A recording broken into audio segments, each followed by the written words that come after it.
땅의 자연은 저마다의 이야기를 품고 있습니다.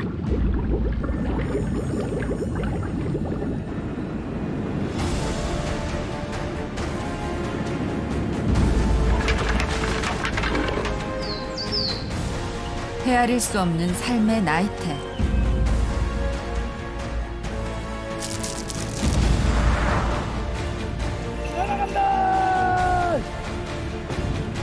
시간은 흘러가는 것이 아니라 쌓이는 것이죠.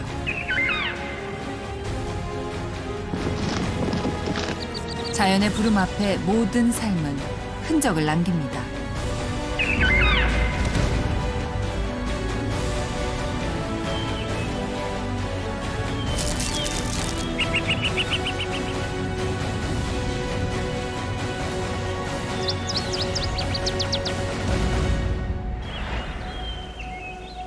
오래된 믿음이 쌓인 특별한 공간, 특별한 이야기의 비밀을 찾아가고자 합니다.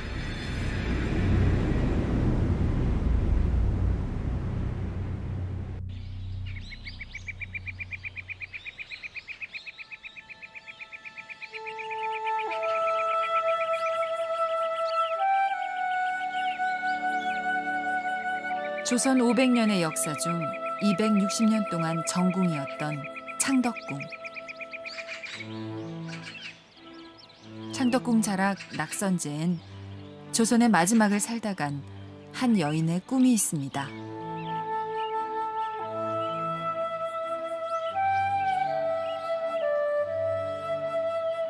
비운의 덕혜 옹주.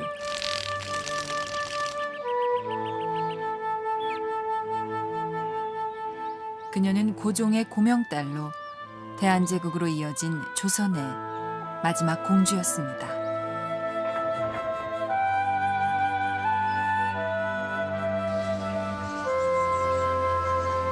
하지만 겨우 14살 어린 공주는 일본에 끌려갔고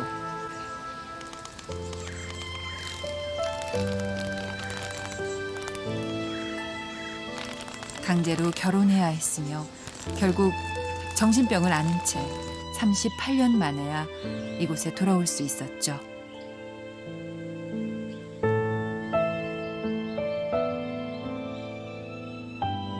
전하, 보고 싶습니다. 이곳에서 살고 싶어요.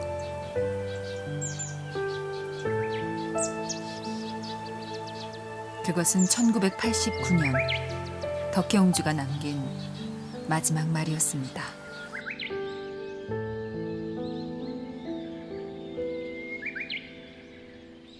이국을 떠돌아야 했던 덕혜옹주가 그토록 꿈꾸고 그리워했던 창덕궁은 어떤 모습일까요?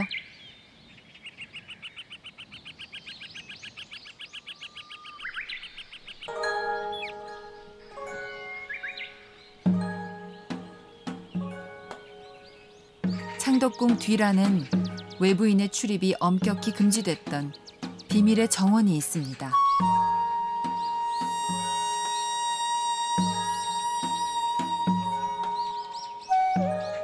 왕을 비롯하여 왕비와 왕세자가 종종 찾아와 자연을 벗하며 휴식을 취하던 곳이죠.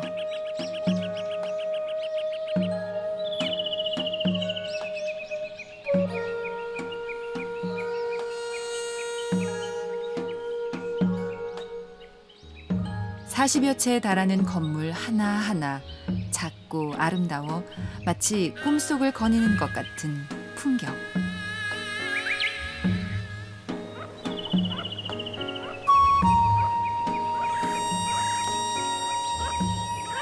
이런 화사한 자연이 있었기에 심지어 침실에 들짐승이 들어도 왕비는 너그럽게 받아들였습니다.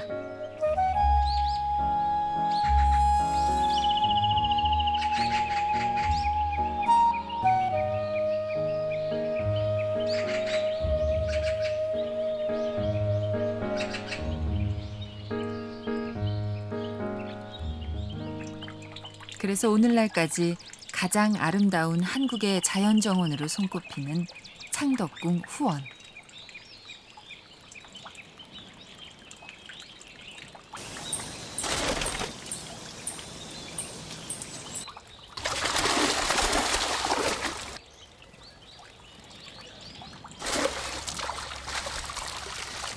후원은 모든 생명을 존중하고 받아들여 함께 살고자 했던 왕과 왕비의 배려였습니다.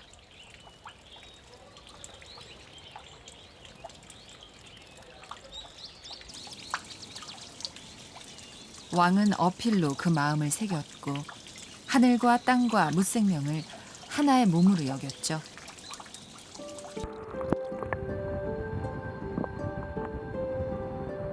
그것은 어떤 미물도 귀하지 않은 것 없고 배우지 못할 게 없다는 겸손이었습니다.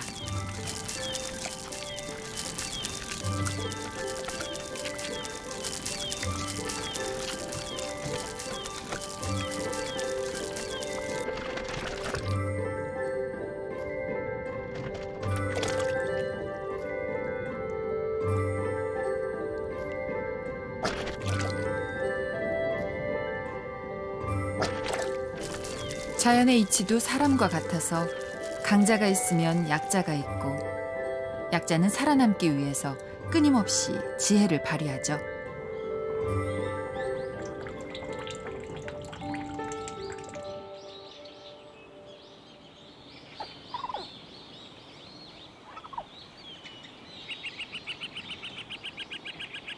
봄의 숲은 삶이 그려낸 무늬로 가득합니다.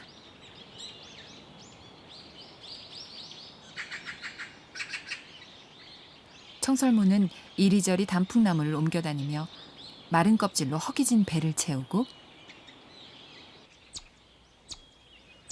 새끼 다람쥐는 어미에게 젖을 달라며 아우성이죠.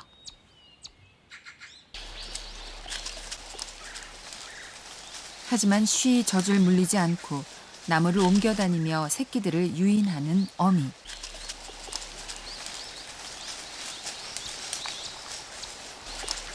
이것은 어미 다람쥐가 새끼들에게 나무 타는 법과 열매 찾는 법을 가르치는 어미로서의 훈육입니다.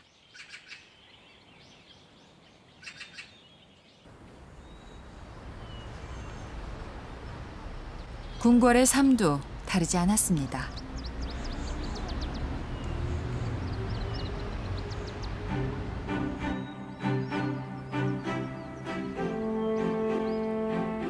왕비와 세자를 위한 건물이 즐비한 이곳을 옛사람들은 창덕궁의 동쪽에 있다 하여 동궁이라 불렀죠. 상량정이 있는 이곳에 세자의 도서실이 있습니다. 세자는 매일 동트기 전 이곳에서 독서를 했죠.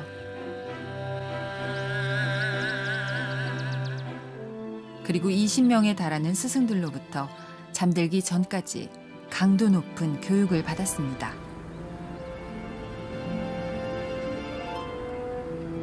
만물의 이치를 알고 세상을 균형 있게 봐야 한다는 것이 세자가 배운 제왕학의 핵심이었죠.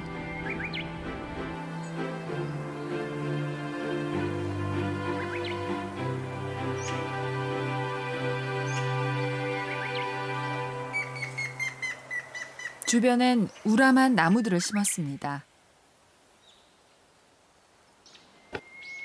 계절이 어떻게 변하는지, 또 나무의 품에 어떤 생명들이 어떻게 살아가는지를 배우고자 함이었죠.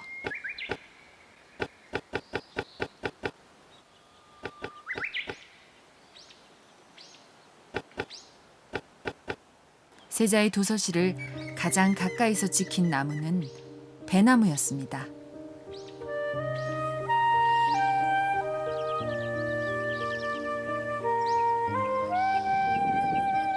배나무는 왕실의 상징이었고 세자의 곁에 심어놓은 건 근본을 잊지 말라는 당부였죠.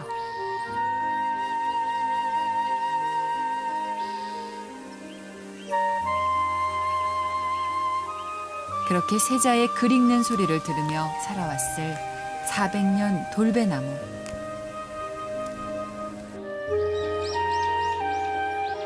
이 돌배나무는 그동안 얼마나 많은 열매를 품어서 키워왔을까요?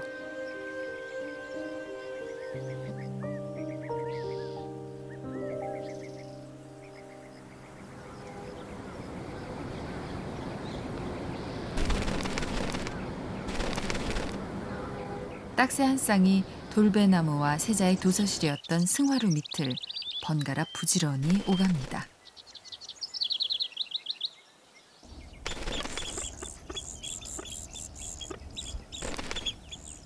새끼들이 부쩍 자라있는 까닭에 어미는 먹잇감을 구하랴 배설물을 갖다 버리랴 온종일 쉴 틈이 없죠.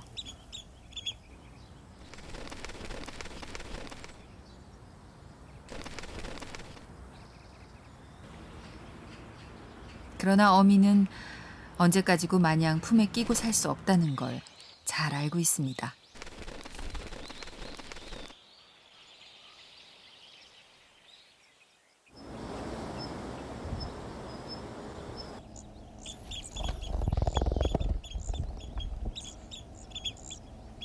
매정하지만 이제 새끼들을 떠나보내야만 하는 어미.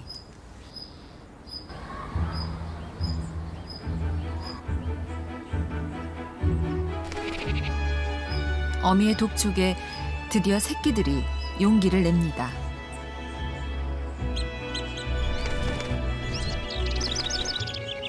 어쩌면 이 먹이는 새끼가 앞으로 잘 살아내기를 바라며 주는 어미로서의 애틋한 마음이겠죠.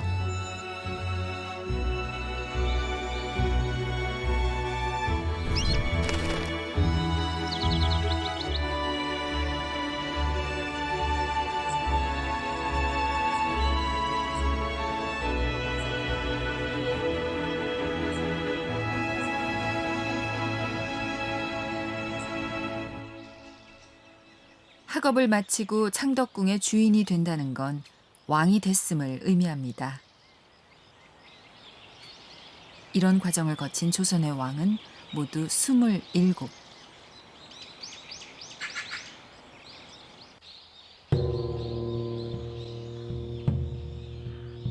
왕의 궁궐 생활이 어땠을까가 200년 전에 그려진 동궐도에 펼쳐집니다. 왕은 매일 새벽 서너 시면 일어나 대신들이 참여하는 조회를 연 다음 동트기 전 편전에 들러 업무에 들어갔습니다. 하루에 10,000가지 일을 처리한다 하여 만기 친남이라 했을 만큼 과중한 업무에 시달렸던 왕은 가끔씩 왕비와 함께 비밀의 정원을 찾아 휴식을 즐기곤 했죠.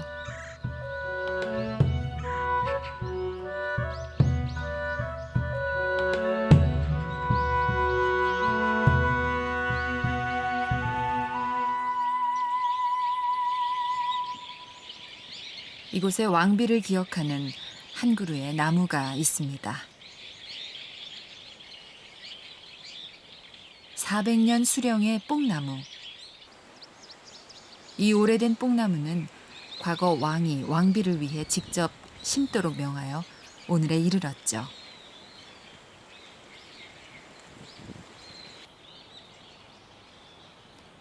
예로부터 뽕나무는 여성을 상징했습니다. 남자가 밭에 나가 쟁기질하고 여자가 길쌈하는 것을 최고의 미덕으로 여겼죠. 그래서 매년 음력 3월이면 왕비는 내외의 명부를 거느리고 이곳을 찾아 친잡례를 행했습니다.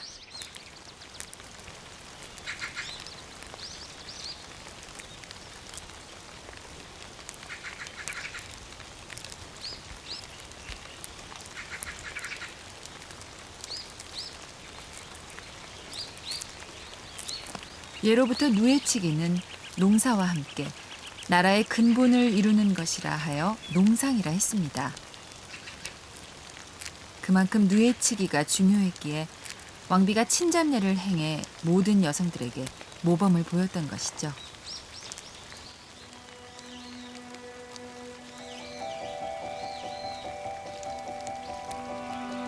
다 자란 누에는 번데기가 되기 전 입에서 가는 실을 뽑아내 자신의 집을 짓습니다.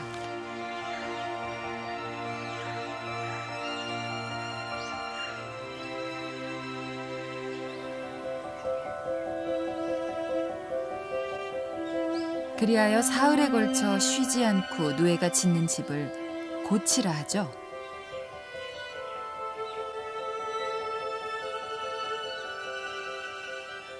고치 하나를 만들기 위해 뽑아낸 실의 길이가 무려 1,500m 남짓.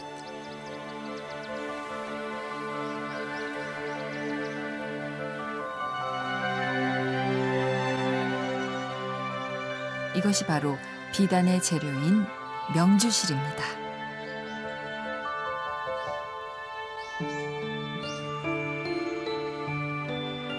구중궁궐의 왕비를 불러내 유일하게 일을 시켰던 나무. 이 뽕나무는 얼마나 많은 옷을 사람들에게 줬을까요?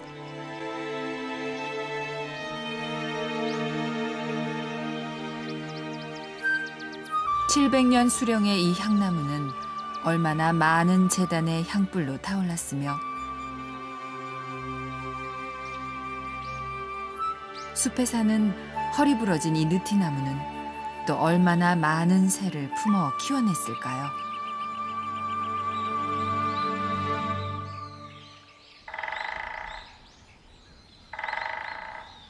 생명의 어머니인 숲.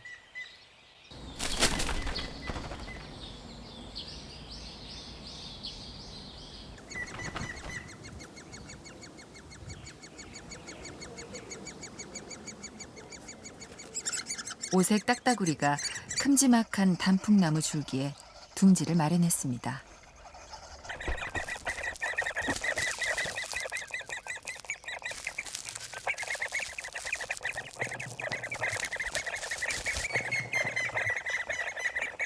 오색 딱따구리가 단풍나무에 둥지를 트는 것은 줄기가 매끄러워 누룩뱀이 쉽게 타고 올라올 수가 없기 때문이죠.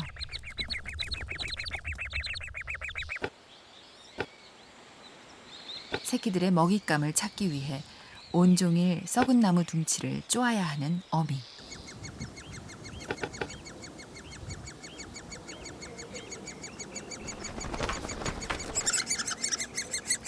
어미의 기척이 들리자 새끼들이 먹잇감 경쟁을 벌입니다.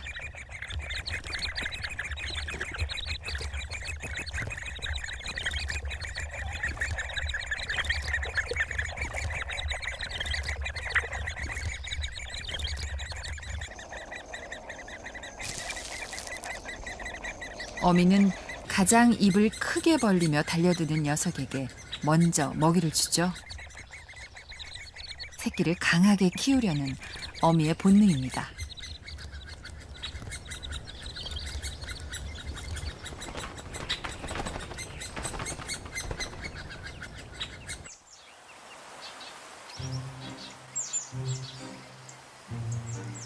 담장 하나를 사이에 두고 울창한 숲과 마주하고 있는 창덕궁.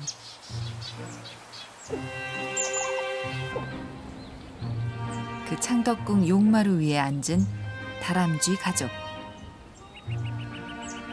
궁궐은 지엄한 곳이었지만 왕비에게 이 지엄함보다 더 중요한 건 자식을 낳아 대를 잇는 것이었겠죠.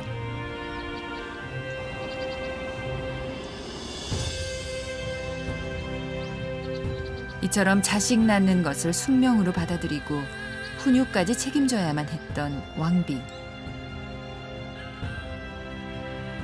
왕비는 자기가 낳은 자식이 세자가 되고 왕이 될 때까지 얼마나 숨죽이며 바라봐야 했을까요?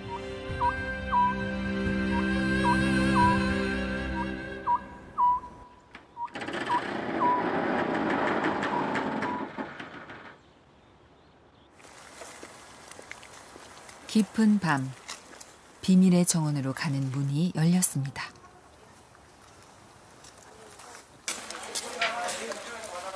관람객들에겐 창덕궁이 들려주는 밤의 이야기를 엿볼 수 있는 가장 좋은 기회죠.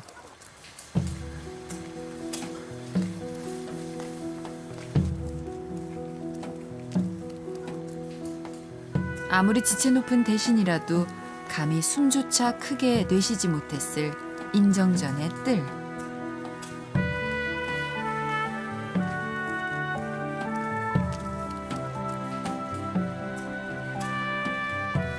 한나라의 무게를 짊어진 듯 왕의 책무와 엄중함이 느껴지는 옥좌.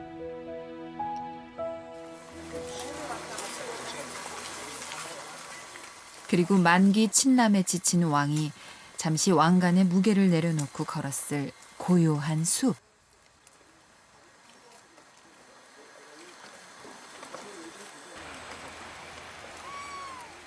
새조차 숨죽이며 바라보는 길을 걷다 보면 어느새 비밀의 정원에 닿습니다.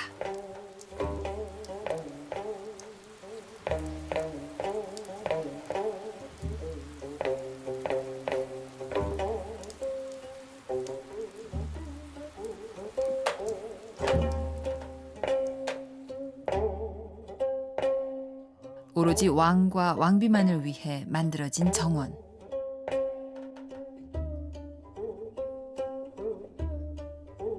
주합루는 우주와 하나가 된다는 의미를 갖고 있죠.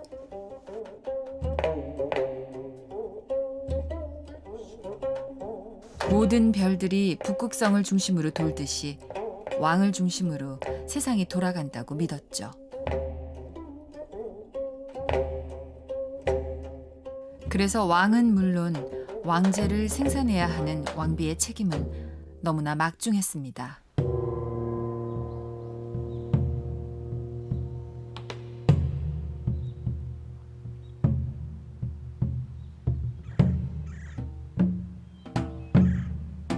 (1457년) 가뭄이 심해 나라의 백성이 고통받던 그해,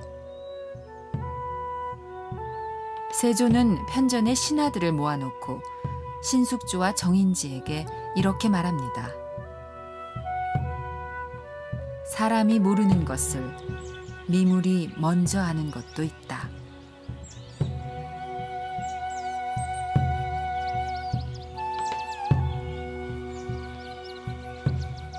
세조는 과연 어떤 의미로 그런 말을 했던 것일까요?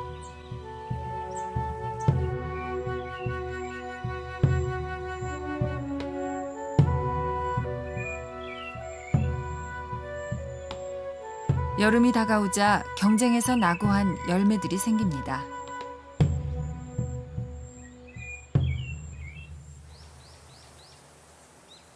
세자의 도서실을 지켰던 승화루 근처의 돌배나무 아래,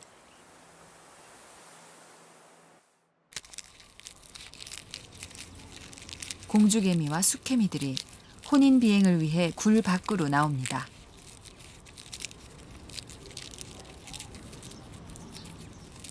지하 왕국에 살다 처음으로 빛의 세계에 나온 공주개미.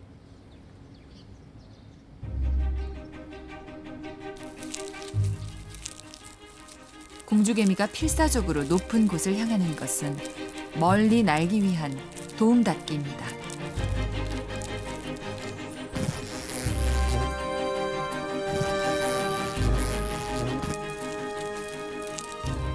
그러나 이때가 가장 위험한 순간.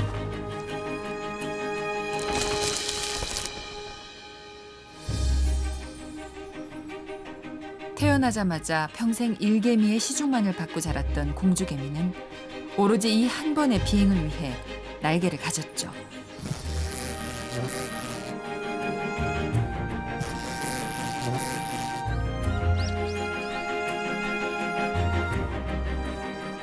수천 수만의 공주개미들이 수개미와 짝짓기 경쟁을 벌이고 있을 이곳.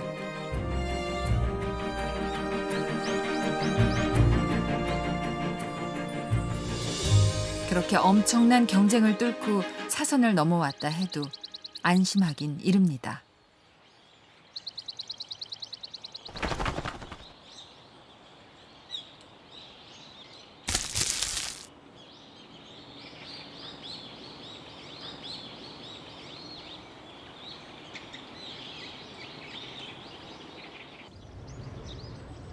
몇백 마리의 도전자 중 극히 일부만 혼인에 성공해 이제 쓸모없어진 날개를 떼고 공주가 아닌 여왕의 자리로 등극하죠.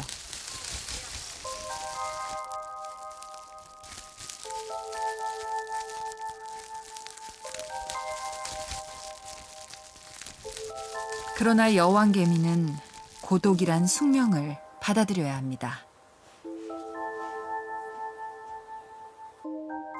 이 어둠의 궁궐에 다시 갇혀 산란을 하고 아래서 일개미가 태어날 때까지 아무것도 먹지 않고 견뎌야 하죠.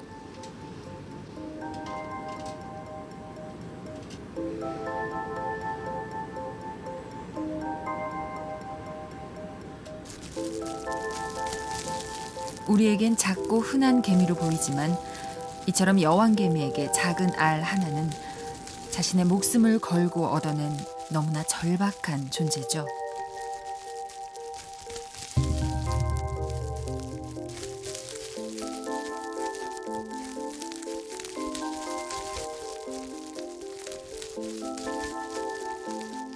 그래서 일개미가 태어날 때까지 어둠의 동굴에서 몸이 바짝바짝 말라가는 여왕개미.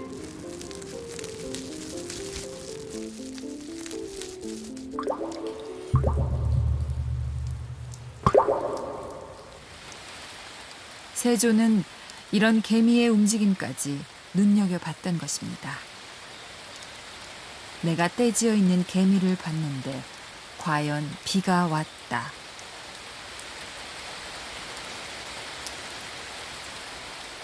새 집에 있는 날짐승은 바람 부는 것을 알고 구멍에 있는 길짐승은 비 오는 것을 안다.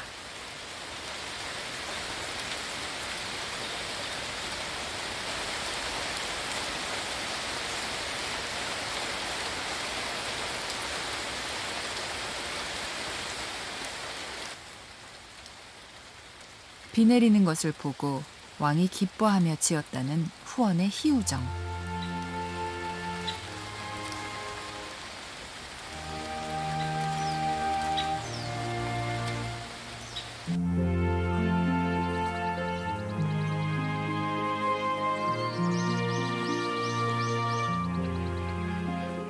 비가 물러나고 햇살이 찾아오자 푸르렀던 정원의 녹음이 더욱 생기를 찾습니다.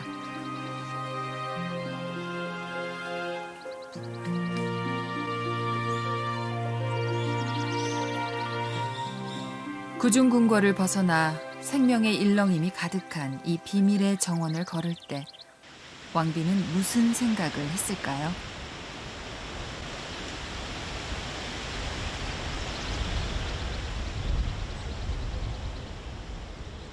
효정 왕후의 행장은 이렇게 기록합니다. 풀 한 포기, 꽃 한 송이도 함부로 대하지 마라. 모두 제 마음대로 자라도록 내버려둬라.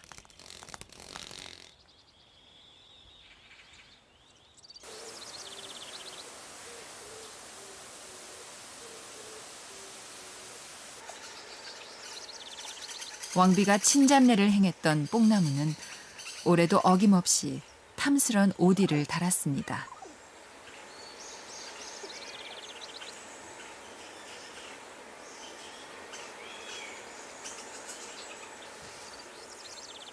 탐스럽고 달디단 오디는 숲의 제주꾼 청설모에겐 이철에나 맛볼 수 있는 근사한 간식거리죠.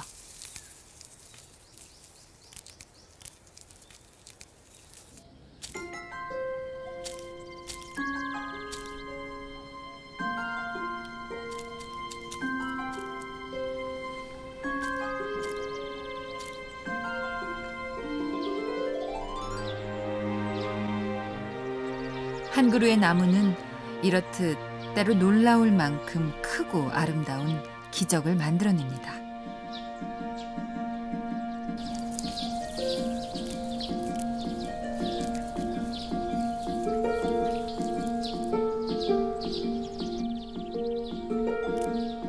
그리고 그 기적의 기쁨 속에 주변에 사는 수많은 생명들을 불러들이죠.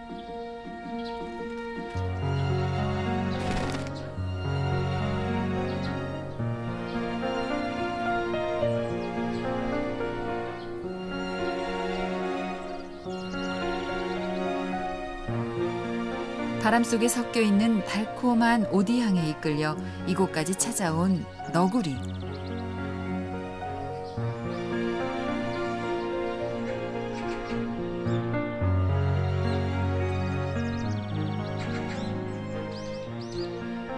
잘 익은 오디만을 골라 먹는 이 녀석은 세 마리의 새끼를 애지중지 보살펴야 하는 어미 너구리입니다.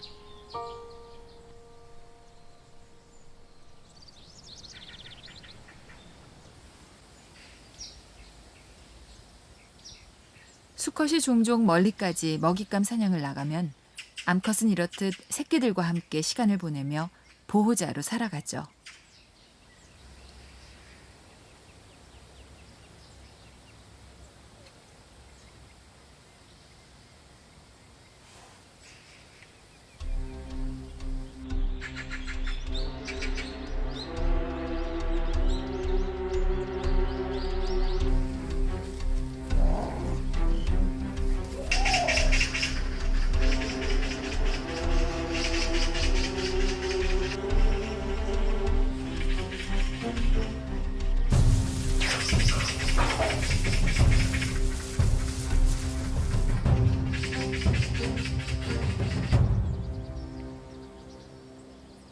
아무리 들짐승이지만 새끼가 위험에 빠지면 목숨을 내놓고 지키는 것이 어미가 가진 모성.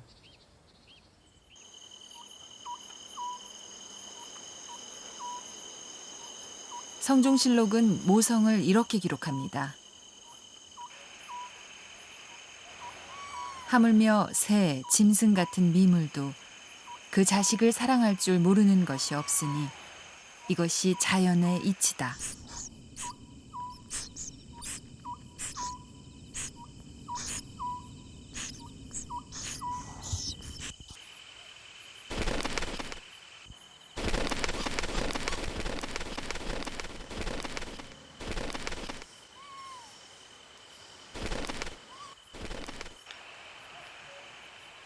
여섯 마리의 새끼를 건사해야 하는 큰 소쩍새 어미는 밤새 분주하기만 합니다.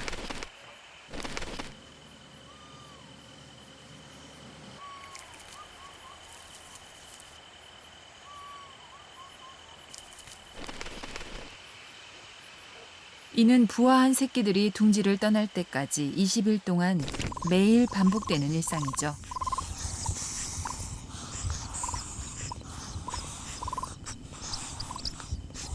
잡아온 사냥감은 새끼들이 잘 삼킬 수 있도록 잘게 조각낸 다음 나눠줍니다.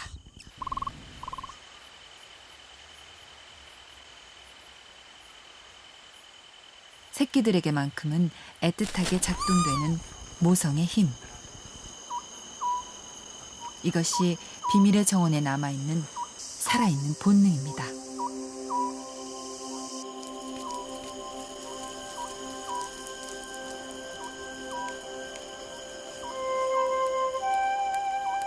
(400년을) 살아온 뽕나무 아래 또 하나의 새로운 인생이 시작되고 있습니다.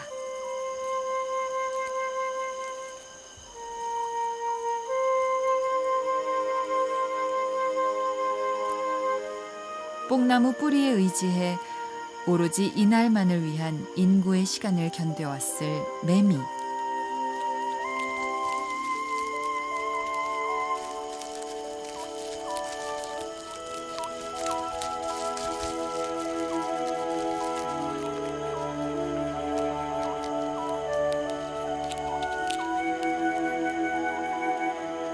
매미는 날개도지를 한 다음에야 번식이 가능하죠. 그래서 날개도지는 매미가 반드시 거쳐야 하는 일종의 성인식입니다.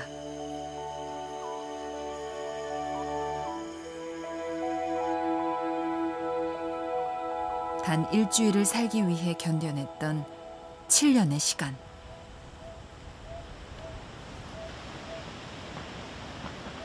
왕의 길도 그러했습니다.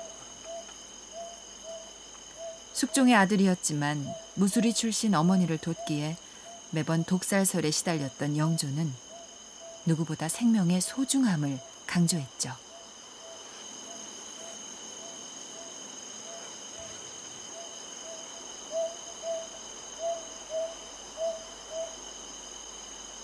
그러나 영조 앞에 놓인 현실은 결코 그렇지 않았습니다.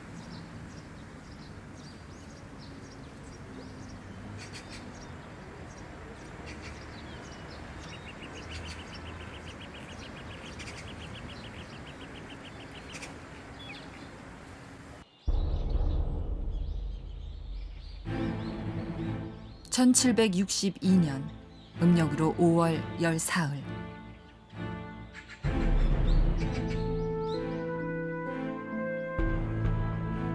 이곳 문정전에 들렸던 영조는 우연히 아들 사도세자와 만납니다. 영조는 칼을 던지며 자결을 명했죠. 사도는 눈물로 살려줄 것을 애원했습니다.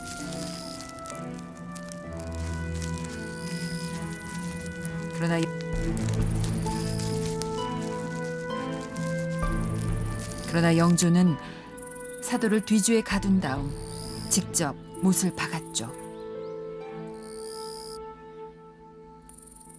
권력을 두고 벌어진 당파 싸움의 결과는 이렇듯 모질고도 비정한 것이었습니다. 뒤주에 갇힌 채 선인문 앞에 끌려온 세자 사도.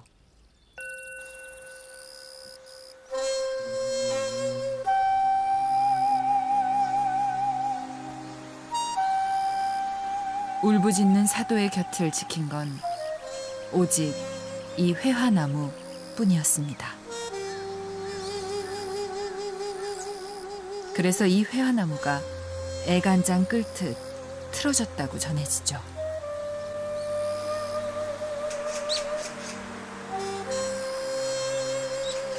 그렇게 물 한 모금 먹지 못한 채 장렬하는 태양 아래서 무려 여드레.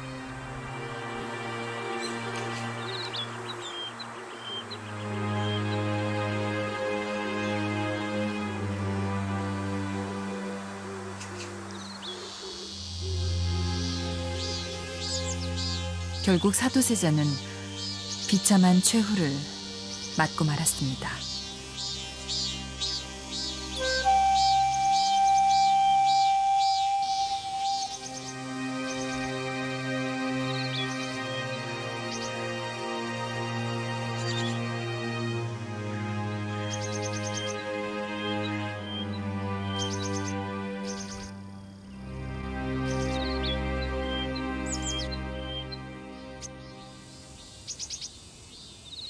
얼마나 많은 왕자들이 미래의 성군을 꿈꾸며 이 도서실에 들어와 학업에 정진했을까요?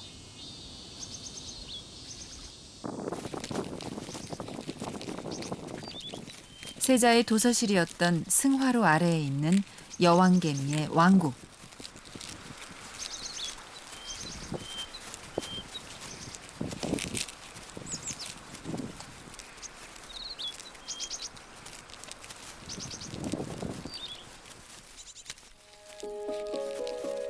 그동안 여왕개미는 굶주림 속에서도 부지런히 알을 낳아 애지중지 돌봐왔죠.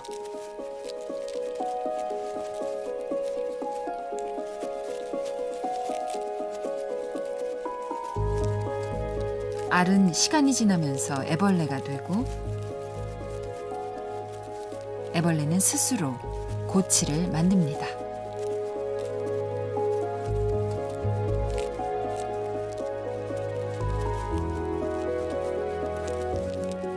스스로 고치를 찢지 못하는 새끼를 도와주는 여왕개미.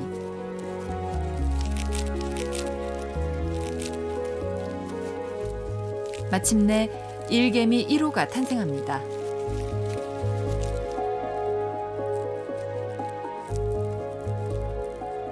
일개미는 태어남과 동시에 여왕개미로부터 영양을 공급받고 이 냄새를 기억하죠. 이 냄새는 여왕에 대한 절대 복종의 징표이기도 합니다.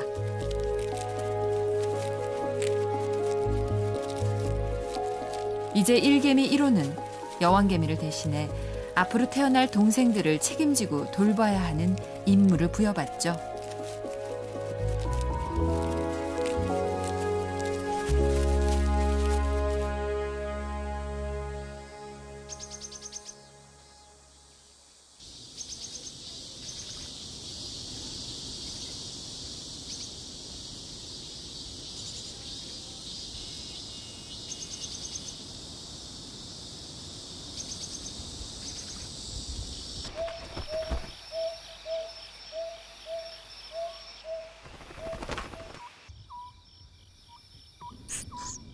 큰 소쩍새의 새끼들도 이제 둥지를 떠날 때가 됐습니다.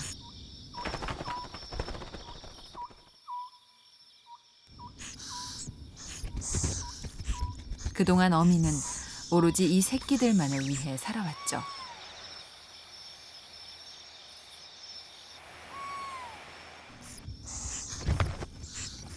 먹이를 통해 어미로부터 매일 생존법을 훈육받았던 새끼들.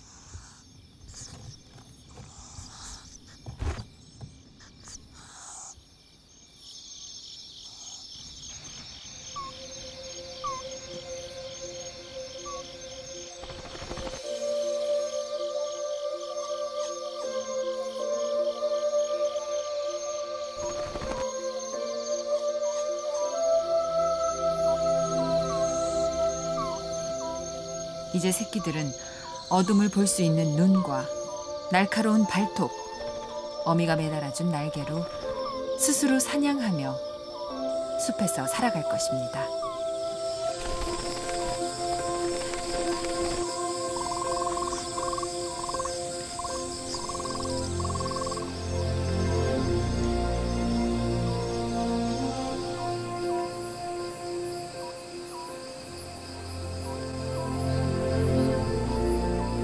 세상의 이치가 그렇듯 대를 잇고 후세를 양육하는 것은 왕관의 무게만큼이나 막중했습니다.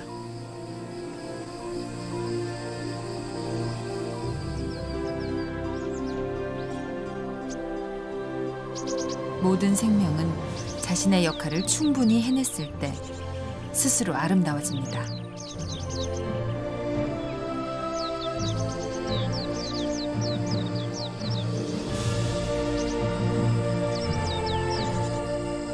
한번 궁궐에 들어오면 죽어서야 나갈 수 있었다는 왕비의 일생.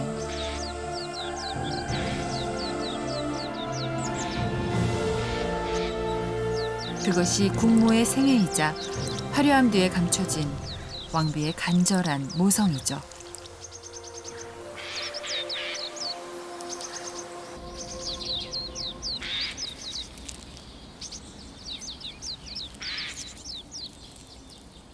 청설모는 날이 곧 추워질 것을 알고 있습니다.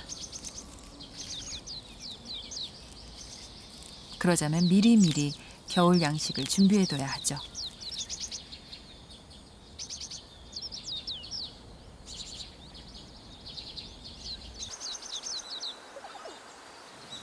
지난 계절 열매를 달아 수많은 생명을 품어왔을 나무.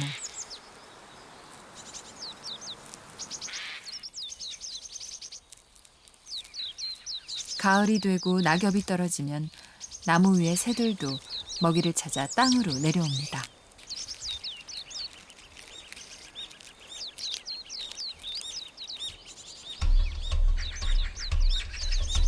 이때가 새들에겐 위험한 순간이죠.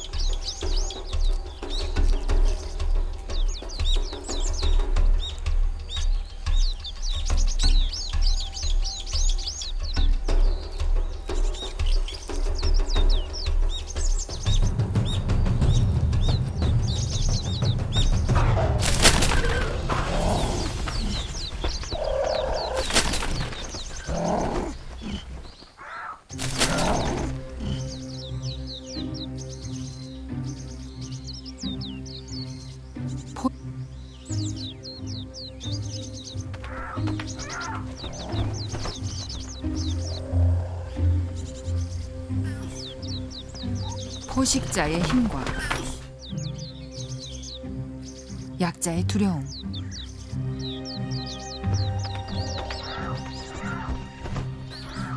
날개를 파닥이며 아무리 안간힘을 써도 비둘기는 고양이의 소나귀에서 벗어나지 못합니다.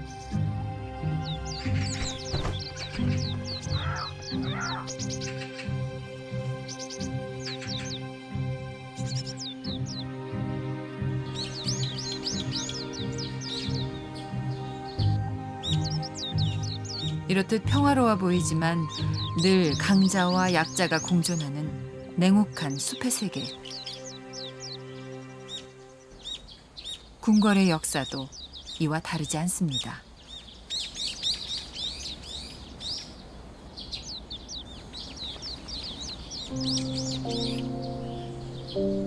세자의 도서실 승화루 아래에 터를 잡은 낙선제.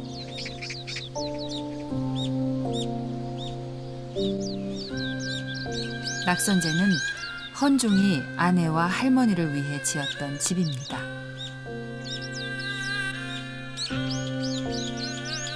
그러나 이곳의 마지막을 지킨 사람은 덕혜옹주였죠.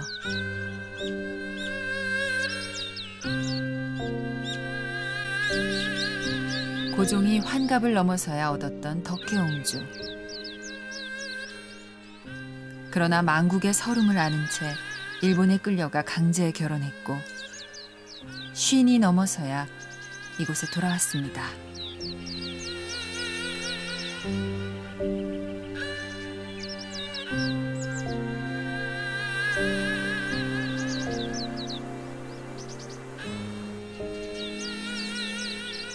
그리하여 덕혜옹주는 1989년 세상을 뗄 때까지 이 감나무를 바라보며 아버지 고종과 오빠인 순종을 그리워했다고 전합니다.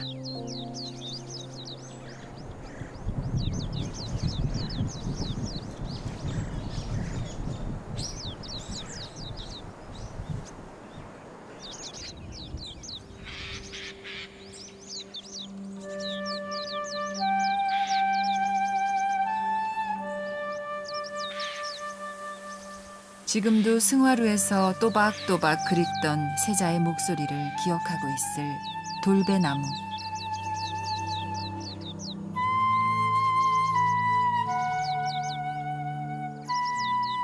봄이면 내외 명부를 데리고 건너와 친잡례를 행하던 왕비의 얼굴을 기억하고 있을 뽕나무.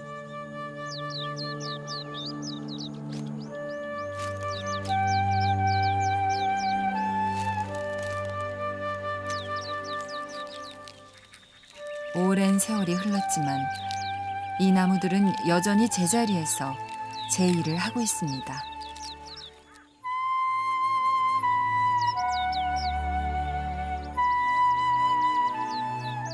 겨울이 가까워지면 이 뽕나무는 자신의 몸 한쪽을 내줘 또 다른 생명을 품기 시작하죠.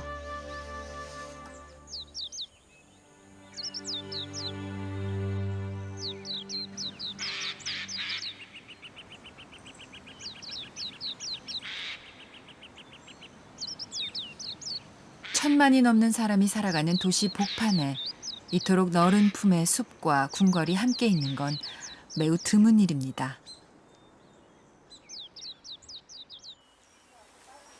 이것은 창덕궁이 세계문화유산에 등재된 이유기도 했죠. 오늘도 수많은 사람들이 창덕궁 비밀의 숲을 찾아 왕과 왕비가 걸었을 길을 걸으며 지난 시간을 떠올립니다.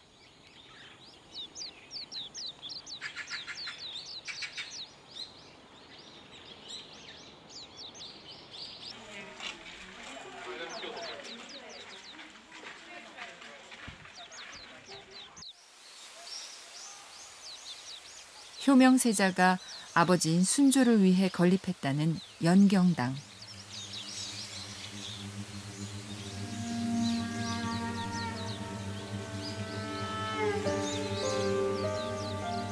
연경당은 본체, 사랑체, 행랑체가 모두 마당을 향해 개방돼 있습니다.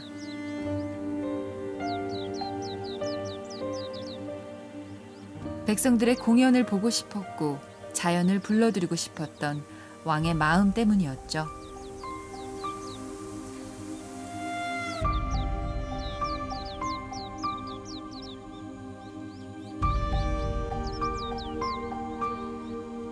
어미 왕사마귀가 알집을 남깁니다. 거품 모양의 이 집은 알이 겨울을 무사히 날 수 있도록 따뜻하게 품어줄 것입니다.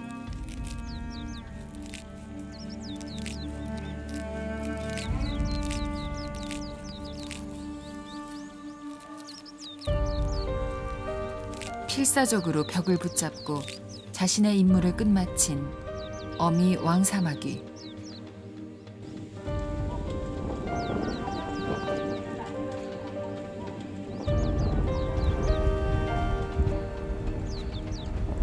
마침내 어미 왕사마귀가 알집의 후세를 맡긴 채 자연의 품으로 돌아갑니다.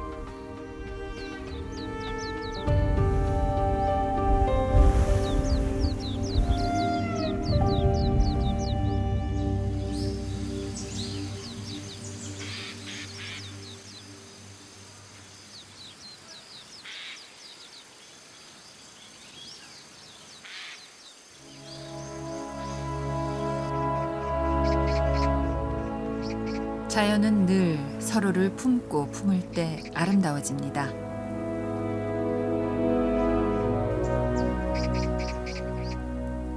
창덕궁 비밀의 정원은 자연의 시간을 조용히 담아낸 그릇이죠.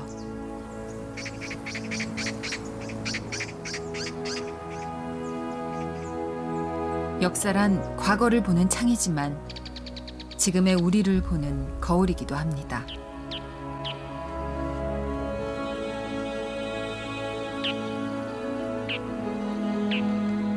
500년 왕조의 시간은 지났지만 생명은 높낮이가 없죠.